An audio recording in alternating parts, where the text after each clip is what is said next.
possible nations or businesses do you see as winners or losers, and where do you see the gaps and opportunities?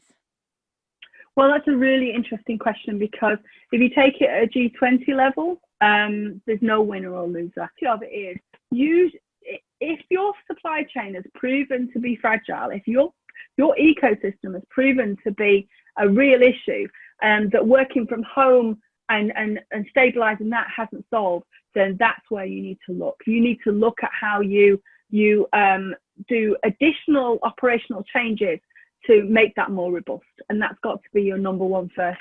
And the three things that I've said to you are the key things, because a regulator may or may not come calling, but to be sure that your competitors are looking at this generally.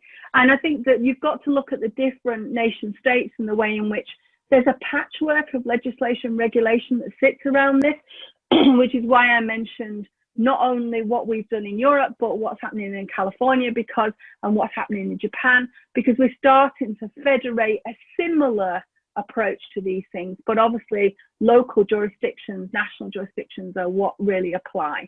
And if you're a global business like our clients are, then you have to apply them in context. Now, for the sake of our audience, I just want to make sure that they noted down the 3 points that you had said earlier. Can we just go through those 3 points again, please? So number one. Yeah. Number one, which is, if you remember nothing else, if you write nothing else down, this is the one. A cloud-first strategy is a must. Why? Because no cloud, no artificial intelligence, no AI. No cloud, no AI. Why does that matter?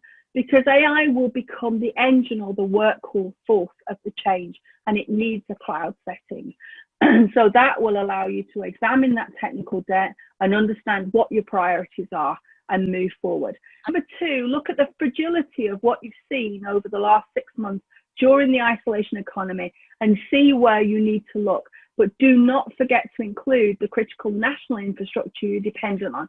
Are you dependent on imports? Are you dependent on road networks, on energy? Where's the backup? So the whole resilience and contingency element of that, if you haven't got a plan, get one. If you've got one, have you updated it in the last 6 months? And make sure those people are feeding directly into the board that look after that. This has got to be a board activity going forward, because it prepares you for the next crisis. As we go into the second wave of this pandemic without any sort of vaccine, then we are treading into the unknown.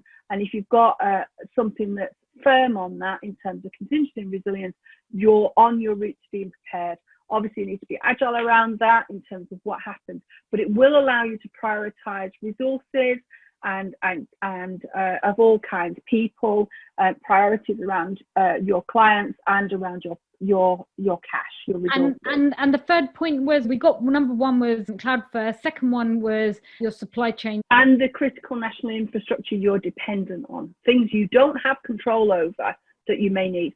So for example, we provide ruggedized kit into the field in hostile territories. We've had trouble getting some of the parts that we don't manufacture to do that. So some of the base level components might be one component, might mean that we don't ship 1,200 items of infrastructure because of it. So it's understanding what's happened in the last 6 months and taking that as a roadmap.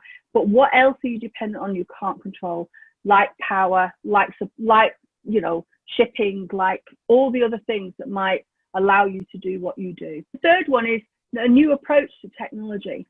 One of the things that has proved to be useful for this as we go into arguably the new future is using technology as a lever, not just from a point of view of replacing the technical debt, but what can you put in place right now in order to get oversight of what's actually going on.